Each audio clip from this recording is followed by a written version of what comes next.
Hello, good Vach, and welcome to tonight's shir. Tonight is Sukkah Nun Beis, Sukkah 52.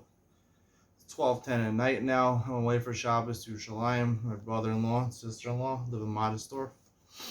It was quite an interesting experience. A lot of these apartments there are not, I guess we would say, refurbished. I stayed in the apartment of one of the Gedolim, Rabbi Gantz. He's the Rav of Modestorf and the Rav of Bayit Vagan. Somehow he juggles both. It was interesting. He doesn't have. He doesn't even have a couch in his outside. Let's get this straight. He doesn't have a couch in his house. He didn't have a couch in his house for a long time. His wife passed away. He got remarried to a woman who was like 15, 16 years younger than him. She brought a couch into his living room. Living room was full of svarim, full of, rabbinical books. And they brought a tiny little couch in the side. It looked nice, a plush couch, 2 pillows, barely enough room for 2 people. So I decided to give it a try because I was staying in his apartment. He wasn't there. I put my back into the couch. Oh man! Piece of wood jutted into my back. I moved to the side a little bit. Still felt the wood. It wasn't jutting into my back, but it was pretty much like a wooden frame that you felt. Pretty much looked better than it felt. These are the Gedolim. The Gedolim, another interesting thing about this apartment was that there were no mirrors in the apartment. Maybe in his room, I even looked in his room, but maybe he has a bathroom in his room. I didn't go into that. Maybe there's a mirror there, but in the bathroom that I use, there's no mirror. The place where you wash your hands outside the bathroom, no mirror. In my room, both guest rooms, no mirrors anywhere to be found. Even in the living room, you had to search through the break front. There was a small little break front with a couple of cups in there, and maybe you can make your tie. You can't see your face, but you can make your tie there like that. Maybe, barely. Tie doesn't always come out so good like that, but you make do with the circumstances. I went to a minyan there. There was a minyan in the building. Apparently, the person who started the minyan always wanted to have a minyan in the building. They eventually sold the house, but they stipulated when they sold the house that there has to be a minyan in this building. The same minyan must continue. That was part of the deal. A lot of people have different stipulations when they make purchases of houses. This is an interesting one. It has to have a minyan there. So there's a minyan there, and you have to either be vaccinated or have had corona in order to enter the minyan. I sat down next to a nice fellow. He said Shalom Aleichem to me. I said, good Shabbos. That was the end of the conversation. I didn't really talk to too many people there. There's about 10 people there in this minyan. It was one of the slowest minyan I've ever been at. They had 10 people, and that means that they're waiting for all 10 people to start Chazaras Shas. It took a really long time. They had a couch in the back. I went to sit on the couch after my Shemona Esrei. Air conditioning was another problem. Too strong on the couch and also in Gantz's apartment. They gave me rules. They said that you have to put the air conditioning on. The Rebbitzin wrote when to put the air conditioning on. It was on a Shabbos clock. So I found out the hours. We're eating lunch a little early. I don't know if she realized that. So we're eating lunch around 10 o'clock in the morning. That means I'm going to go take a nap around 12 o'clock. So she wrote the air conditioning should go on at 2 o'clock. So, I told the person, the neighbor who was just setting up the Shabbos clock, I said, listen, I'll pay them extra money. I'll leave them extra money. I need the air conditioner to be on. It's very hot nowadays in Yerushalayim, in Israel. And I said, I'll pay the extra money. And I wanted the air conditioner on then, on Erev Shabbos. I had to keep it on until the end of Shabbos. I left Rabbi Gantz 100 shekel for the expenses. I don't know what he's going to do with the money. I don't know if he'll take it or not, but I don't think he has a choice. He's gonna track me down and give me the money back. That's my 100 shekel. Now he's a rich man. Anyway, that was a little of my Shabbos, and as usual, I had interesting conversations with my brother-in-law, who I don't really get along with, but whatever. It's a different story. It's not that, it's just a cultural difference. He's Israeli, he was born Israeli, his parents are Israeli, and speaks a little English, but, you can't ask him normal questions. You have a conversation with him. A lot of Israelis, when you ask a personal question, they take it as offensive, like you're trying to start up with them. I was in a cab once, and I took a cab from one place in Jerusalem to a restaurant. They charged me a certain amount based on the monad, based on the meter. And I took a taxi back to the exact same location from the restaurant, and they charged me another 20 shekels. I asked the taxi driver. I was curious, why is the extra 20 shekel? I just paid 20 shekel less a couple hours ago. He says, "What? You don't want to pay me?" And he starts talking to my wife. He calls my wife by her name. He said, "Nachama, this is your husband? This is the kind of husband you have? Go out. Just don't pay me. Don't pay me. You don't do anything." I didn't say anything. I just wanted to know why it was extra money. And finally, I found out after 5 minutes of his rant.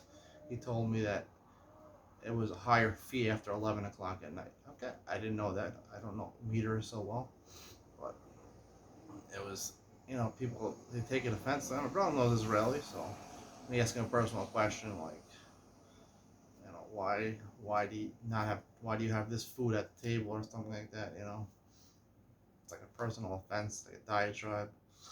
Yeah, it's against me. I know how to answer him back though, so. All right, we're gonna start now. Where it says on the bottom, Nun Aleph Mud Beis, my Tikkun Gadol. What was the Tikkun Gadol they did in Ezra's Nashim? Amar Rebbe Lazar goes to Shanina, like we learned in a different place, in I think it's Pesach's Midos. Chalaka Haisab Rishona. Originally, it was the Ezra's Nashim was just a smooth place. Vikifu Gezustra, and they put boards around it. Eskinu. They put boards around it so that they can make a platform so that the woman can sit on top, like a lot of shuls have the Ezras Nashim on top. And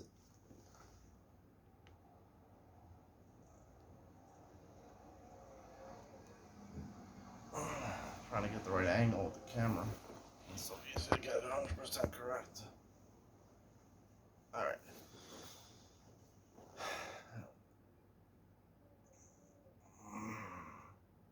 Sorry about that. All right. So, the Gemara says it was originally straight. They put boards around so they can build a platform for Ezra's Nashim. Nashim Yoshim Amal, Nashim Amata. Hanarabanim Rishona Hayu Nashim Mifnim. Originally, before they made this takana, the woman would sit inside, Nashim Bachutz, and the men would sit outside the Ezra's Nashim, on the hill, our bayis. Hayu Boyinli they Kalas Rosh. They would be too close to each other. They would come with the Kalas Rosh. They would have lightheadedness. They joked around with each other. And then they had the men sit in Ezra's Nashim, and the women sit outside. They would come to frivolousness. They would come to lightheadedness. They didn't want it to be mingled. So they ended up making this platform where the woman would sit on top, and the man would sit on the bottom. So the word is, how did they do this? How did they make a new takana for the dimensions of the Beis Hamikdash? That David says that Hashem gave everything specifically, all the instructions of how to make the Beis Hamikdash. How do you switch what you're doing for the Beis Hamikdash? Amarav Kra Eshchu V'Dorish. They found a pasuk and they made a drasha based on that. V'safta Aretz, the top from the Beis Hamikdash Aleph. V'safta Aretz Mishpachos Lovad. It's talking about in the future, Asad Lavo, there's going to be a eulogy, and all the families will be sitting separately. Mishpachas Beis David Lavad, V'Nesheim Lavad. So the Gemara darshans that Beis David, the men of the house of David, are going to be by themselves, and the women are going to be by themselves. Amru V'Alo Dvarim Kal V'Chomer. So the sages and the later generations said, Alo Dvarim Kal V'Chomer, it's Kal V'Chomer, Mala Asad Lavo, Shaloskin, Behesped. They were talking, we're going to see it was a eulogy over the slaughter of the Yetzer Hara, or Mashiach ben Yosef dying. Bein Yetzer Hara Sholit B'hem. We're going to see Hashem Shechta the Yetzer Hara. There's no Yetzer Hara. Amra Torah Anashim Levada Anashim Levada. The Torah said men separately, women separately. Achshav Shasukin B'Simcha. Now, when they're engaged in a time of happiness, Simchas Beis Shaleva, Yetzer Hara Sholit B'hem. It wasn't. We're talking about before the loss of love. Alachas Kama Kama. Certainly, we have to separate the man and the woman. So the Gemara said, "Highest speda my vite." What is this eulogy talking about? What was going on? Pligi bar Rabbi Dosa Rabbana. It's machlokas Rabbi Dosa Rabbana. Charamar al Mashiach ben Yosef Shenera. One says that it was talking about Mashiach ben Yosef who was killed. Mashiach ben Yosef is supposed to be slaughtered. Is supposed to die before Mashiach ben David takes over. They were eulogizing that. Another opinion says it was because the Yetzer Hara was just killed. According to the one who says it was Mashiach ben Yosef that was killed.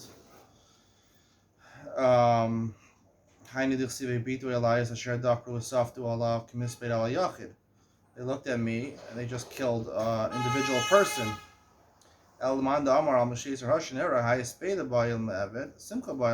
are they doing a eulogy over there at the Yetzer Hara dying? They should do a simcha. They should be happy that the Yetzer Hara is gone. So the Gemara says, "My bacha, why are they crying?" So the Gemara answers, "The Darish Rabbi Yehuda. Hashem brings the Yetzer Hara. Shalta v'nei tzadikkim v'nei reshaim.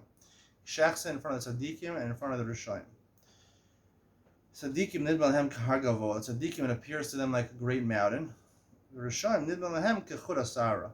And reshaim, it appears to them like a piece of hair. They couldn't overcome it. Halalu bochin v'halalu bochin. Both tzadikkim and reshaim each cry. Tzadikkim bochin v'omrim heyech yichonu lichbosh hargavo kazeh. How could we overcome such a large mountain? They have such struggles in life. Tzadikkim, as you mentioned, Rabbi Gantz and other tzadikkim, they take on a lot of extra things that makes life very difficult. No mirrors, no couches. So it's a har gavoa. It's hard to live like that. Reshaim nidban lahem k'chud asara. So they say, the tzadikkim say, "Heyach yichonu lichbosh har gavoa kazeh." Reshaim bochen omrim heyach lo yichonu lichbosh k'chud asara. And the Rishaim say, all we had to do was overcome the Chud HaSaira. And we weren't able to do that. It's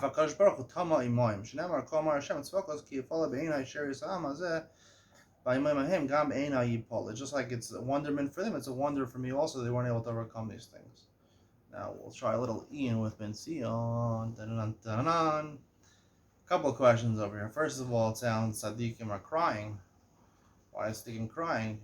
I mean, you could say it means tears of joy, but it doesn't say it means tears of joy. It sounds like they're crying because they're sad, they made a mistake. Also, Kadosh Baruch Hu Tama Yimoim, it sounds like he's Tama. There's different opinions in the art scroll. It sounds like he's Tama on both of them. They both made a mistake. And why is it fair that the Rishaim, why is it a Chud HaSaira? What's this mashal of Chud HaSaira? That for Rishaim with the Chud HaSaira, it's a very small thing. It's a feather, a hair's breadth, I don't know. Where's the Chud HaSaira a lot of times? I suggest that there's failure for both the Rishaim and tzadikkim, that you could be a tzaddik. I'm not saying every tzaddik is like this, but you could be a tzaddik and take upon yourself a lot of things that you don't have to do necessarily. And the Yetzer Hara becomes like a har gavoa. It becomes like a har gavoa, It says in Mesilas Yesharim that Yetzer Hara does two things. It causes darkness in this world. One darkness is that you just can't see literally. You're going to fall in a pit. The other is that makes, a person look like an animal look like a person. Confuses you.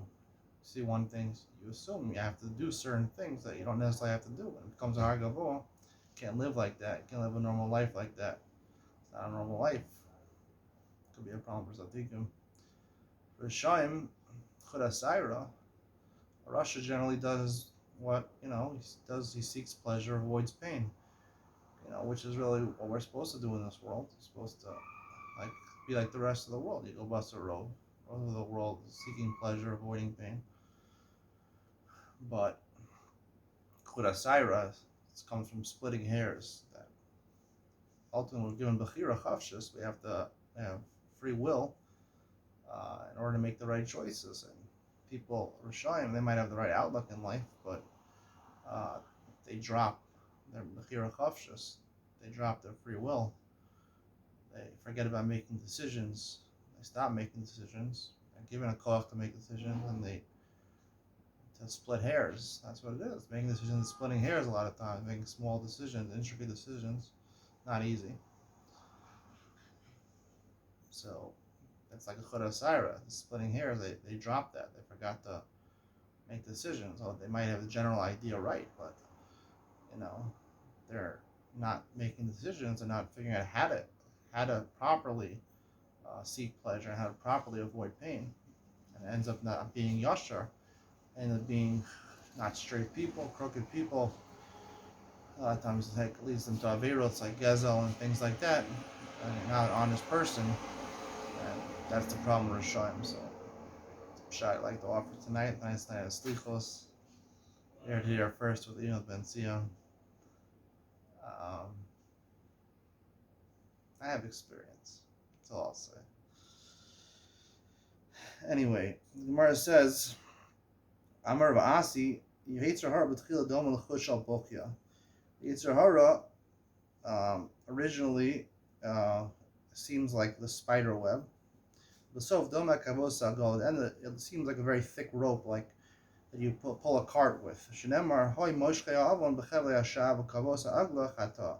Beginning, they're pulling sin with thin ropes, thin strings, and then it ends up being ropes you need to push a wagon with, to pull a wagon. Mashiach ben David, Mashiach ben David, who hopefully will be revealed in our days. We hope this year Mashiach will be revealed. Omer lo Kadosh Baruch Hu shal min davar ve'atim lach. He says, ask something from me, and I'll give it to you.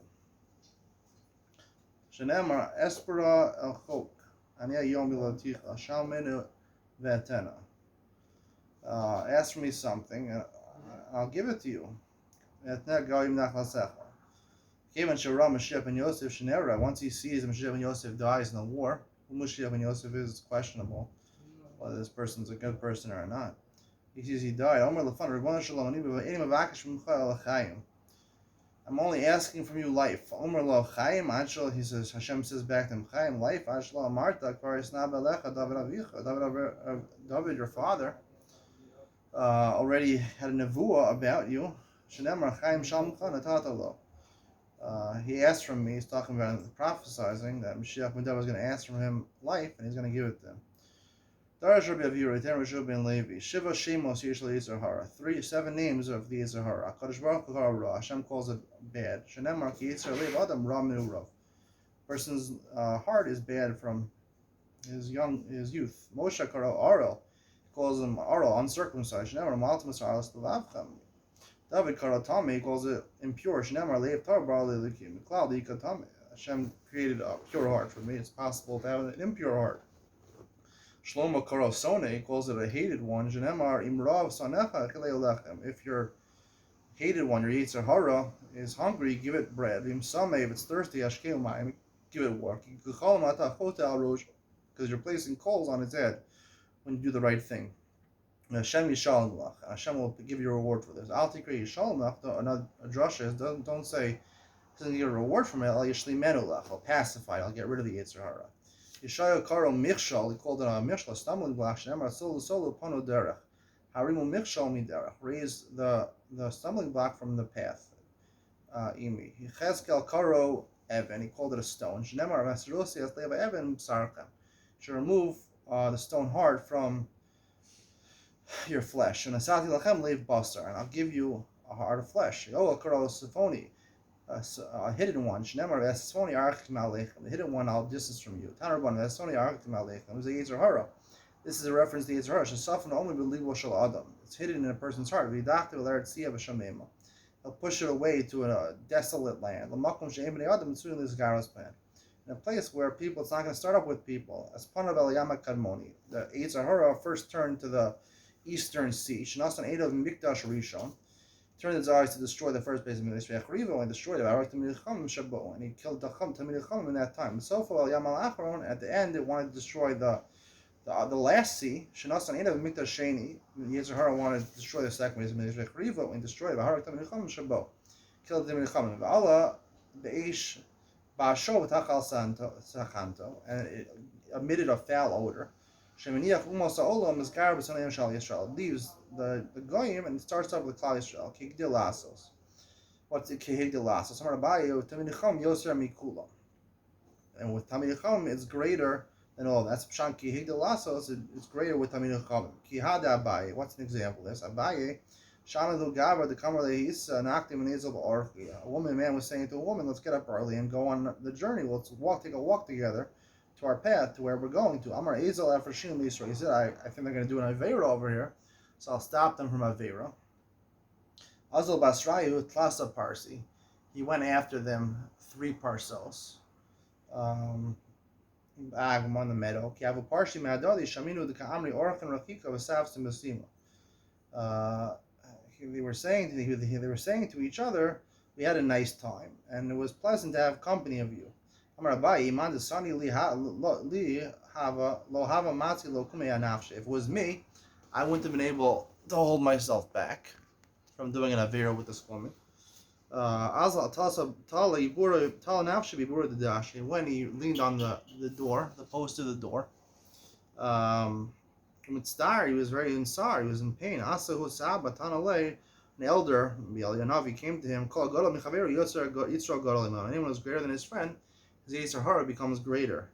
Yitzhahara strengthens itself against him every day. Rak kol hayom. It's just bad not just that day, but kol hayom every day. Rabbi Shimon Lakish.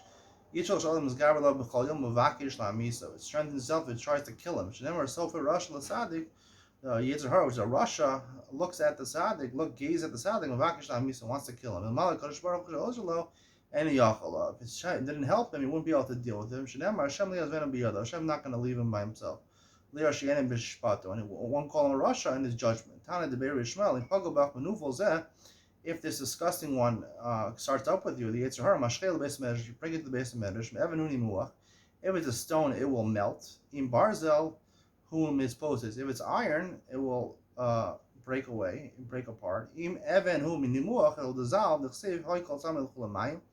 if you want to learn Torah is comparable to water. Go learn Torah like water. If you have a thirsty for Torah, go learn Torah. Mayim, water wears away stones. If Barzel, if the Yisrael is like bars, like iron, whom is posed, the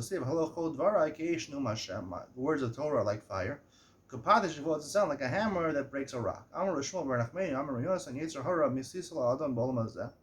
It entices a person in this world and made a love olam haba, and gives testimony olam haba that he did an avera. If a person pacifies or gives an eved from his youth what he wants, so then he'll be a ruler over him. So the drush is atbach, he changed the letters around. Atbach is a numerical system, so manon becomes sahada, which is a witness in Aramaic. One pasuk says that bad ruach, the Yitzhahara, caused you from outside to sin. And then it says a couple pasukim later that the Yitzhahara is inside, in the midst of a person. Hit them. First it tries to entice you from outside your body, and then it becomes part of you. First the Torah calls the Yitzhahara halach, a wayfarer, just a person who's traveling through the city. And then it calls someone as a guest who stays by you. And he calls him a master of the house. This pasuk is about David, when Nasan Navi was rebuking David for Bathsheba. The halach, which the Yitzhahara came to this rich man. David had a lot of wives. And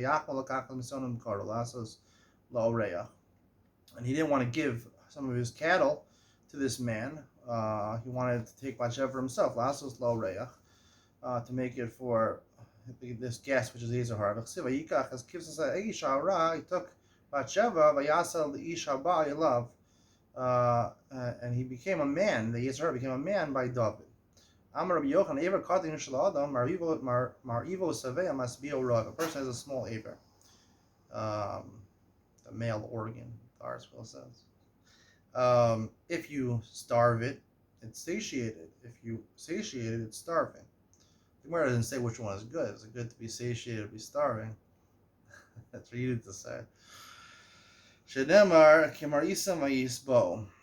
When they did Ra, when they gave him the Yitzhahara, Kimar Isam, when they didn't, sorry, Kimar Isam Yisbo, when they did bad, it was full. It sounds from the bad. It's bad when it's full. Amar Rav Chana Bar Achai Amri, and it's not ravenous. Amar Rav Chana Bar Achai Amri Beirav Arba Miskarid Alein Hakadosh Baruch Hu. Four things Hashem reconsiders, but as Charata, he's unhappy that they exist in the world, but he needs them to fulfill the task of the world. Elohein Golus, which is exile, Kasdim, Chaldeans, Vishmaelim, and the Arabs, Yitzhahara, Golus Zivata Mali Ponum Hashem, Kilakach Amichinam. Hashem says about Galus, he says, you took my nation away. Kasim Nechsiv, Hein Eretz Kasim Ze'am Lo Hayai. It's like this is the land of the Kasim, Hashem wishes it didn't exist. Yishmael Nechsiv, Yishalav Olim L'Shodim, Yishlayu Olim L'Shodim, that the tents will be peaceful for robbers. A lot of Yishmaelim are robbers. Tuchos L'Margizayel, and people that upset Hashem, it's going to be secure. They're going to have secure lives. Asher Hevi Eloah Biyado. Hashem brought this about. Yitzhahara d'chsiv asher hariosi. Hashem says, I did a bad thing by bringing the Yitzhahara into the world. Amar Rabbi Yochanan, Mali shalosh mikros halalu. If it wasn't for these three psukim, this motu ragleim shel sinei shel Yisrael, then the legs of Klal Yisrael would basically give out because they couldn't deal with life. The chad d'chsiv asher hariosi. One pasuk Hashem regrets that he created Yitzhahara. The chad d'chsiv that we're like clay in the hands of Hashem. This prophecy that eventually our hearts of stone are going to be turned into hearts of flesh. I'll place my spirit within them. This is a different passage. This is more as darshaning. There were four craftsmen. Who are these four Arba Charashim? Amar Rav Chana Bar Bizna, Amar Rav Shimon ben Chasida, Mashiach ben David, Mashiach ben Yosef, Eliyahu the Kohen tzaddik, and righteous Kohen. They say it's referring to Shem. Meser Rav Sheshes, Ihachi is so. Hani d'chsiv Ayomer Elai Ela Hakronos Asher Zaru As Yehuda. These are the continuation of the pasuk. These are the horns that dispersed Yehuda, that threw them all around the world. Hani l'shuva also. These people, the Karashim, the craftsmen, are supposed to bring them back. Amalei shvila sefer the Christ says, go to the end of the pasuk. Vayavo ele lahachrido sam liyados es karnos agoyim anosim karen el eretz Yehuda lazarosa. The end of the pasuk talk about the horns that are referring to the goyim, the horns from the four corners of the world. They're the ones that disperse Klal Yisrael. The Karashim are there to restore them. To start with Chana or Chana and Agadata, I shouldn't do that.